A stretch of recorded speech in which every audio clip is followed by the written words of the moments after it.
নমস্কার। আজকে আমি বলবো যে রবি, যেটা সৌরজগতের সব থেকে গুরুত্বপূর্ণ গ্রহ, যে ফার্স্ট হাউসে থাকলে কি ফলাফল দিতে পারে। কিন্তু যদি অবশ্যই যদি আমার এই আলোচনা যদি ভালো লেগে থাকে, তাহলে অবশ্যই চ্যানেলটিকে সাবস্ক্রাইব করবেন, লাইক করবেন, শেয়ার করবেন, যাতে এই আলোচনাটি যাদের রবি জাতক বা জাতিকা বা যাদের লগ্নে রবি বসে আছে, তাদের ক্ষেত্রে তারা উপকৃত হতে পারে।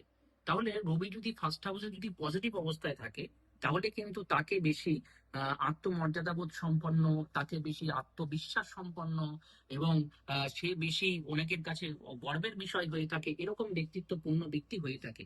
কিন্তু রবি যদি নেগেটিভ থাকে তাহলে কি হয়? রবি নেগেটিভ থাকলে সে কিন্তু অনেকটা মানে নিজেকে প্রতি নিজের বেশ অত্যাধিক বেশি গর্ববোধ করবে, অত্যাধিক নিজের বেশি অহংকারী তৈরি হবে। এই জিনিসগুলো কিন্তু হতে পারে, কিন্তু এর থেকেও তো প্রতিকার করতে হবে। তো এর থেকে প্রতিকার করতে গেলে কি করতে হবে? তাকে রোজ সকালে ভোরবেলায় উঠে ওম হিং সূর্যায় নমঃ এই মন্ত্রটি 11 বার জপ করে তামার ঘটে দিয়ে জল সেটিকে সূর্যদেবকে অর্পণ করতে হবে জবা ফুল সহিত। দেখবেন আস্তে আস্তে তার ভেতরে যে রবির প্রকোপ, সেটা কিন্তু অনেকটাই কিন্তু সেই যে নেগেটিভ রবির প্রভাব অনেকটাই কিন্তু কমে যাবে। দেখবেন তার কিন্তু যে রবির যে পজিটিভিটি, সেটা কিন্তু অবশ্যই বৃদ্ধি পাবে। নমস্কার।